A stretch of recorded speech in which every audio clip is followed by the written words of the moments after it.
हिंद दोस्तों, कैसे हैं आप सभी लोग। आशा करता हूं आप सभी ठीक होंगे, स्वस्थ होंगे और मौज कर रहे होंगे। मैं अंकित एक बार फिर से आपके अपने YouTube चैनल वासुदेवा एजुकेशन में आपका स्वागत करता हूं। और आज हम बात करेंगे बेटा 5th सेमेस्टर की, जहां हम व्हाइट ब्लड कार्पसल्स की बात करेंगे, श्वेत रक्त कणिकाओं की बात करेंगे। तो ज्यादा देरी ना करते हुए डायरेक्ट शुरू करते हैं आज का पहला टॉपिक अपने पास में, जहां हम बात करेंगे WBC की।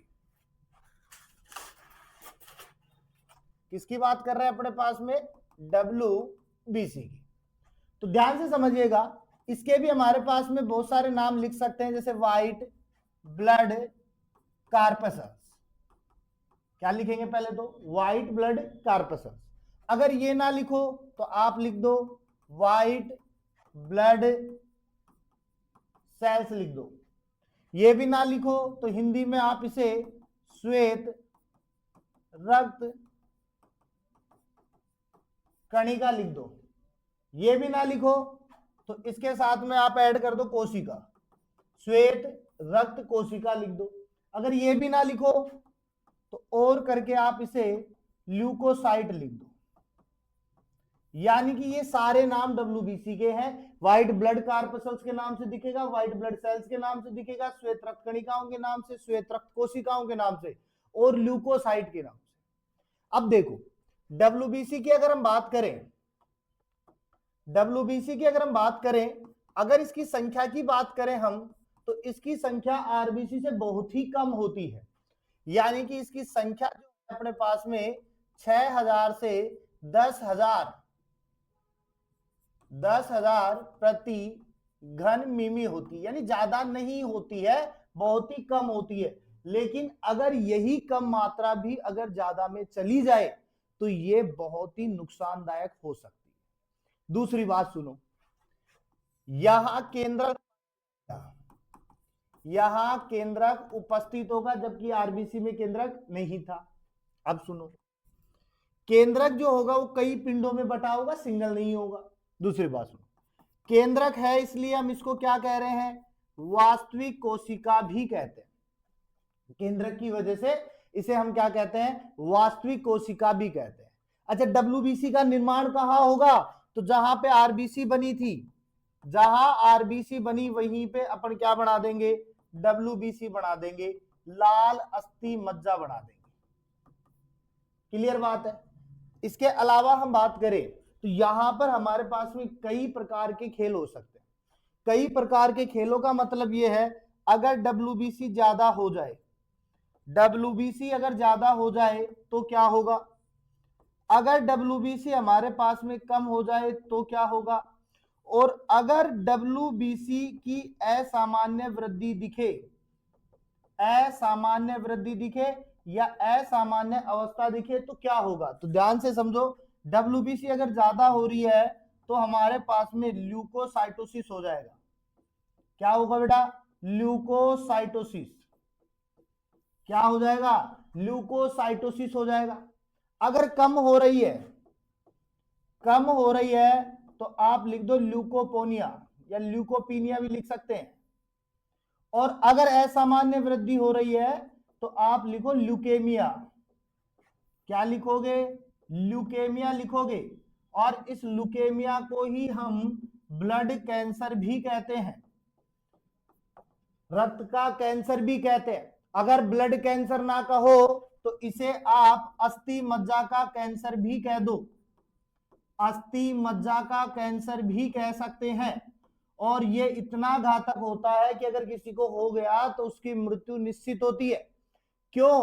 क्योंकि ये WBC हमारे शरीर में बहुत अधिक मात्रा में इकट्ठी हो जाती है और ये कई सारे रोगों को बुलावा दे देती है। अब आप कहोगे सर WBC तो हमें सुरक्षा देती है, तो मैं फिर से कहूंगा, कोई भी चीज अगर कम मात्रा में है तो भी नुकसानदायक है, ज्यादा मात्रा में है तो भी नुकसानदायक है। अगर बीच में है, एक वैल्यू पे है, तो वो हमारे पास में बहुत अच्छा काम कर रही है। तो ये हमारे पास में WBC का एक छोटा सा इतिहास हो गया। अब हम बात करते हैं WBC के प्रकारों की बात करें तो WBC को हम दो प्रकार में बांटते हैं। एक हमारे पास कणिका में होता है और एक हमारे पास में अकणिका में होता है। जिसमें कणिकाएं पाई जाए, ग्रेन्यूल्स पाए जाए, कण पाए जाए, वो कणिका में, जिसमें ग्रेन्यूल्स नहीं पाए जाए, कणिकाएं नहीं पाई जाए, वो कौन सा होगा? अकणिका में। डिटेल बाद में बात करेंगे, इधर समझो। एसिडोफिल्स, कणिका में को हम 3 पार्ट्स में बांटते हैं, कणिका में को 3 में बांटते हैं। पहला हम एसिडोफिल्स लिखेंगे, दूसरा बेसोफिल्स लिखेंगे और तीसरा न्यूट्रोफिल्स लिखेंगे, यानी 3 भाग है अलग अलग। अकणिका में के 2 भाग होते हैं, एक लिम्फोसाइट होता है और एक क्या होता है? मोनोसाइट होता है। एक लिम्फोसाइट और एक मोनोसाइट। अच्छा, बेसोफिल्स का व्यास कितना होता है बेटा? 10 से 15 म्यू। कितना होता है? 10 से 15 म्यू। बेसोफिल की बात करें तो इसका व्यास जो होता है वो 10 से 15 म्यू। अगर न्यूट्रोफिल की बात करें तो इसका व्यास होता है 12 से 15 म्यू। अगर लिम्फोसाइट के व्यास की बात करें तो 8 से 16 म्यू। और मोनोसाइट की बात करें तो इनका व्यास होता है 15 से 20 म्यू, जो सबसे बड़ा होता है। यानी आकार में अगर सबसे बड़ा कोई है तो वो हमारे पास में कौन होगा बेटा? मोनोसाइट। कौन होगा? मोनोसाइट। अच्छा, अब एक एक को उठा के देखते हैं अपन, एक एक को उठा के देखते हैं। और सबसे पहले हम उठा लेते हैं कणिका में WBC को। किसको उठा ले बेटा? कणिका में WBC को उठा लेते हैं। अब कणिका में WBC का सीधा सा मतलब है कि इसमें क्या पाई जाएंगी? कणिकाएं पाई जाएंगी। इसमें क्या उपस्थित होंगी? कणिका में। अगर कणिकाएं है तो ये कणिका में है, अगर कणिकाएं नहीं है तो वो अकणिका में है। तो याद रखना, कणिकाओं का पाया जाना कणिका में होगा। दूसरी बात समझो, इनमें केंद्रक पाया जाएगा, इनमें केंद्रक पाया जाएगा और केंद्रक कई पिंडों में बटा होगा। केंद्रक कई पिंडों में बटा होगा, बहुत सारे पिंड होंगे, यानी सिंगल नहीं होगा। एक भी हो सकता है, 2 भी हो सकते हैं, 3 भी हो सकते हैं, ज्यादा भी हो सकते हैं। अब इसके अंदर ज्यादा केंद्रक है ना, इसलिए इसे हम लिखेंगे पॉलीमॉर्फी न्यूक्लियर। क्या लिखेंगे? पॉलीमॉर्फी न्यूक्लियर लिख सकते हैं अपन इसको। अच्छा, ध्यान से सुनो, अब ध्यान से सुनो इसको। अपन हम बात कर रहे हैं कणिका में की, पॉलीमॉर्फो न्यूक्लियर कह दिए हमने इसको, ठीक है। अब इसके अंदर हमारे पास में 3 पोर्शंस होते हैं और इन 3 पोर्शनों में से एक पोर्शन ऐसा होता है हमारे पास में जो बहुत ही अच्छा होता है, बहुत ही अच्छा होता है, सुदृढ़ होता है। अब आप कहोगे सुदृढ़ का मतलब साहब, यानी अच्छा होगा, अच्छा विस्तार होगा, क्योंकि ये रोगों से लड़ता है हमारे पास में, और वो होता है न्यूट्रोफिल। उसकी बात करेंगे। इससे पहले समझो इसका निर्माण कहां होगा? इसका निर्माण कहां होगा? तो वही हम लिखेंगे लाल अस्थि मज्जा। लाल अस्थि मज्जा, तो सबका निर्माण लाल अस्थि मज्जा में हो रहा है। अब लाल अस्थि मज्जा में बात करें तो आप लिख देना साहब रेटिकुलर कोशिकाओं में। कहां होगा? रेटिकुलर कोशिकाओं के अंदर होगा। क्लियर बात है। अब कणिका में को हम बांटते हैं, हम कणिका में को बांटते हैं। तो हमने सबसे पहले लिखा कणिका में, और कणिका में के हमने कितने भाग करने हैं? 3 करेंगे। एक हमने किया एसिडोफिल्स। क्या किया बेटा? एसिडोफिल्स। एक हमने किया बेटा बेसोफिल्स, एक हमने किया बेसोफिल्स, और एक हमने किया न्यूट्रोफिल्स। यानी 3 भाग है, तीनों अलग अलग होंगे, तीनों का कार्य अलग अलग होगा। तो ध्यान से समझिएगा यहां पे एक एक पॉइंट को। देखो ये तीनों भाग जो है, ये तीनों भाग जो है वो कुछ अभिरंजनों से अभिरंजित होते हैं, यानी इन्हें कुछ अभिरंजन से अभिरंजित करके बनाया जाता है। अब अगर एसिडोफिल्स की मैं बात करूं, अगर मैं एसिडोफिल्स की बात करूं तो इसे भी हम क्या करेंगे? अभिरंजित करेंगे। इसे भी हम क्या करेंगे? अभिरंजित करेंगे। अब ध्यान से समझिएगा, अगर अभिरंजित की बात है तो इसके लिए हम अम्लीय अभिरंजन लाएंगे। कौन सा अभिरंजन? अम्लीय अभिरंजन। यहां पे हम लेके आएंगे बेटा क्षारीय अभिरंजन, और यहां हम लेके आएंगे बेटा उदासीन। 3 ही अभिरंजन है अपने पास में, या तो अम्लीय होगा, या क्षारीय होगा, या उदासीन होगा। तो अम्लीय कौन सा होगा? अम्लीय कौन सा होगा? तो याद रखना इयोसीन। क्या होगा? इयोसीन। क्षारीय कौन सा होगा? क्षारीय कौन सा होगा? तो फिर आप लिखोगे मिथाइलिन ब्लू होगा साहब। अगर उदासीन की पूछे, अगर उदासीन की पूछे तो आप लिखोगे साहब न्यूट्रल रेड। कौन सा? Neutral red. तो ये 3 अभिरंजनों के आधार पे इनको क्या करते हैं? बांटते हैं। और एसिडोफिल्स को तो हम इस अभिरंजन के आधार पे इओसिनोफिल्स भी कहते हैं। क्या कहते हैं? इओसिनोफिल्स भी कहते हैं। क्लियर बात है? ये होता है। अब सुनो, ये एसिडोफिल्स जो होता है ना, ये हमारे पास में पूरे डब्ल्यूबीसी का, कणिका में डब्ल्यूबीसी का 1 से 4% भाग बनाता है। अब 1 से 4% भाग बना दिया तो इसका जीवन काल बहुत छोटा होता है। जीवन काल बहुत छोटा होता है। और अगर जीवन काल की बात करें तो इन सभी का जीवन काल जो है 8 से 10 दिनों में कंप्लीट होता है। तो आप तो अंडर 10 दिन समझो, इनके तीनों के लिए अंडर 10 दिन की बात करेंगे। अंडर 10 दिन में ये क्या हो जाएंगे? खत्म हो जाएंगे बड़बुड़ा के। अब इसकी संख्या अगर इसकी संख्या बढ़ी, किसकी बेटा? डब्ल्यूबीसी एसिडोफिल्स की, तो ये एक रोग पैदा करेगा और वो होगा एलर्जी। यानी हमारे शरीर में जो एलर्जी होती है ना, वो एलर्जी एसिडोफिल्स की देन है। किसकी देन है? एसिडोफिल्स की देन है अपने पास में। अब सुनो बेसोफिल की कहानी। बेसोफिल सेम ऐसे की ऐसे आएगा, मिथाइलिन ब्लू अभिरंजन होगा। कौन सा होगा? क्षारीय होगा। ये हमारे पास में बहुत ही सूक्ष्म होता है, हमारे पास ज्यादा नहीं होता है, बहुत ही सूक्ष्म होता है। अब सुनो, इसका जीवन काल वही मैं 10 दिन अंडर 10 दिन लेके चलेंगे अपन। अब ये संख्या बढ़ती है, इसकी अगर संख्या बढ़ती है अपने पास में बेसोफिल्स की, तो ये हमारे पास में बेटा रोग लेके आएगा चिकन पॉक्स। कौन सा लेके आएगा? चिकन पॉक्स लेके आएगा। क्लियर बात है? अब काम की चीज है न्यूट्रोफिल। अब काम की चीज है न्यूट्रोफिल। न्यूट्रोफिल सबसे ज्यादा पाई जाती है। न्यूट्रोफिल सबसे ज्यादा पाई जाती है अपने पास। सबसे ज्यादा प्रेजेंस किसकी होगी? न्यूट्रोफिल्स की। इसका जीवन काल भी अपने पास में वही अंडर 10 दिन के काम में आएगा। और सबसे बड़ी बात यह होता है भक्षाणुनाशन प्रकृति की। भक्षाणु नाशन प्रवृत्ति की। भक्षाणु नाशन प्रवृत्ति का मतलब है फैगोसाइटोसिस प्रोसेस होता है, यानी कि रोगों को नष्ट करने का काम, रोगों को खत्म करने का काम किसका होता है? न्यूट्रोफिल का। अच्छा एक चीज समझो, यहां पर इस चीज को समझने से पहले एक चीज यहां पे बात करते हैं। सबसे पहले एक एंटीजन होता है हमारे पास में और एक होता है एंटीबॉडी। एक होता है एंटीजन और एक होता है एंटीबॉडी। अब सीधी बात समझो, जब एंटीजन जाएगा तो वो एंटीबॉडी बनाएगा, जब वो एंटीजन जाएगा तो एंटीबॉडी बनाएगा। एंटीबॉडी पहले से है तो एंटीजन को समझ जाएगा, और जैसे ही अगर कोई एंटीबॉडी पहले से है ना, तो एंटीबॉडी एंटीजन को तुरंत पकड़ लेगा। इधर आ रहे, क्यों आ रहा है? क्या काम है यहां? क्या काम है तेरा? कोई काम नहीं है। नहीं, ज्यादा एंटीजन अगर मैं तो घुसूंगा, घुसने का काम कर रहा हूं, तो एंटीबॉडी तुरंत उसको खत्म कर देगा। यानी ये कह सकते हैं एंटीबॉडी जो होता है एंटीजन पर रोक टोक लगाता है, यानी कोई नए आदमी को शरीर में नहीं घुसने देता है।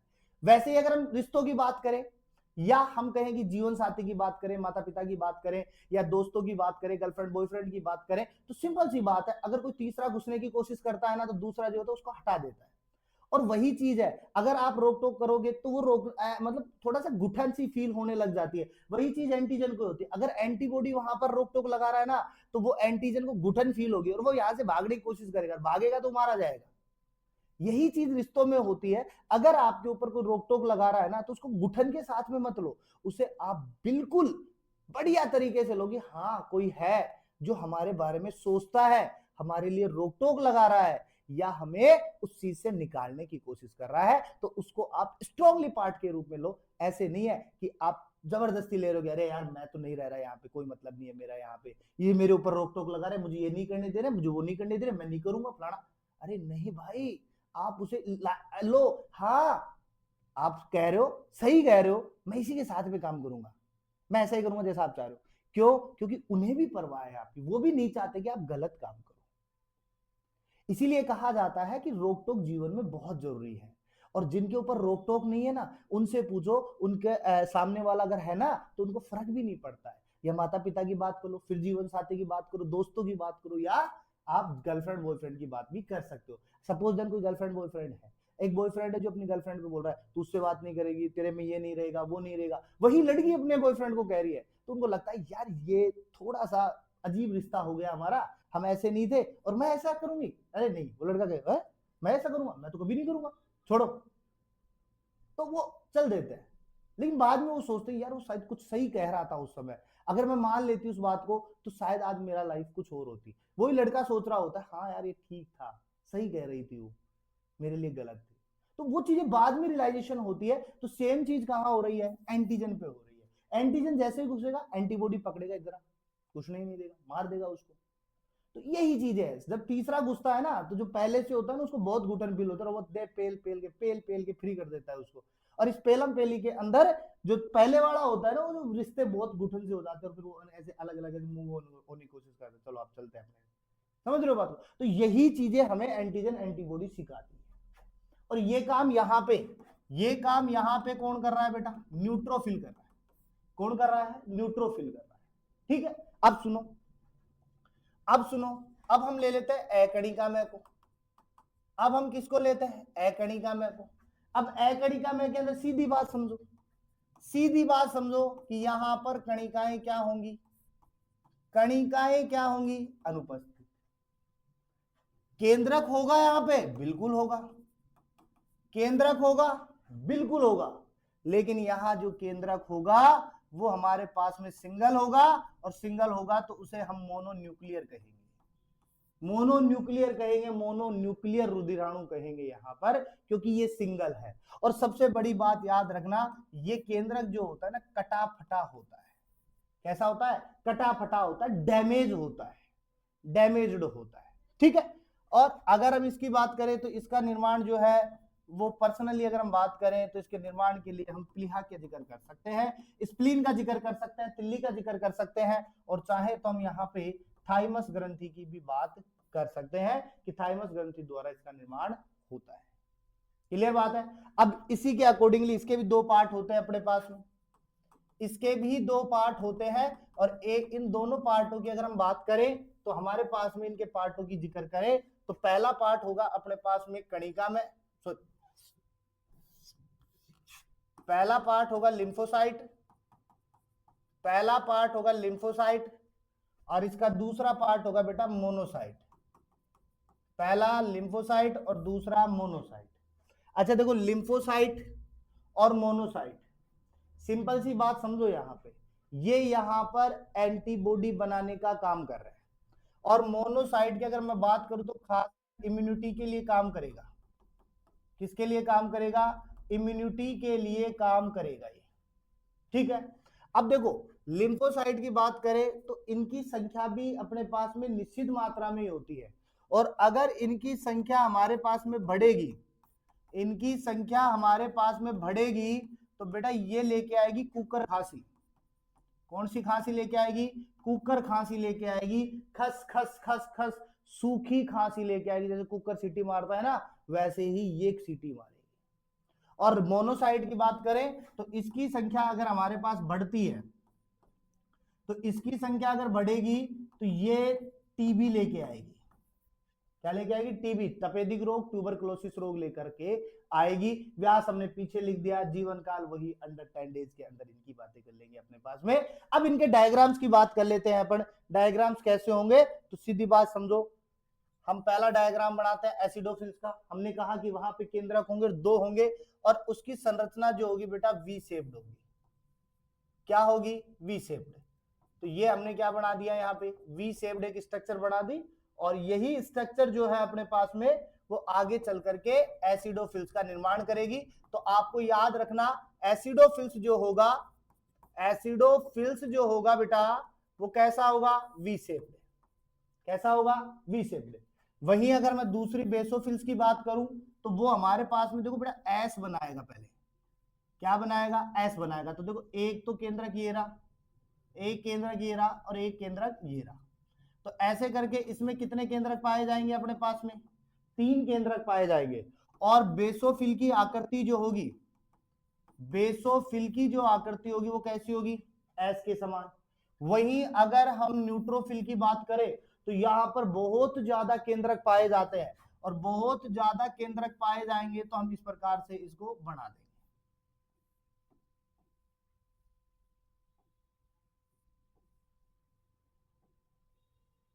ये बन गया।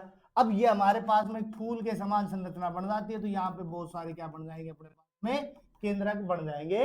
तो हम यहाँ क्या लिखेंगे, न्यूट्रोफिल। अगर हम बात करें लिम्फोसाइट की, तो लिम्फोसाइट जो होता है बेटा गोलाकार होता है। कैसा होता है, गोलाकार होता है। और ये हमारे पास में बीच में से कटा फटा होता है। तो देखो ये हमने यहाँ पे छोटे छोटे टुकड़े कर दिए, कटा फटा होता है। तो ये हमने क्या लिख दिया, लिम्फोसाइट। अब लिम्फोसाइट के बाद में हम बात करें मोनोसाइट की, तो मोनोसाइट जो होगा वो परिधि की ओर पाया जाता है, किडनी शेप्ड होता है, सेम के बीच के समान होता है। तो ये भी बीच में से क्या है, कटा फुटा होता है। तो हम यहाँ लिख देंगे मोनोसाइट। तो इस प्रकार से हमारे पास में डब्ल्यूबीसी के कॉन्सेप्ट क्या होते हैं, क्लियर होते हैं। तो ऐसे ही अमेजिंग लेक्चर्स के लिए आप वासुदेवा एजुकेशन को क्या करोगे, सब्सक्राइब करोगे, बेल आइकन को दबाओगे, जिससे नोटिफिकेशन आपके पास में सबसे पहले पहुंच जाए। और मिलते हैं एक नेक्स्ट वीडियो के साथ में, तब तक आप हमारे साथ में बने रहिए और हमेशा की तरह मुस्कुराते रहिए जीवन में।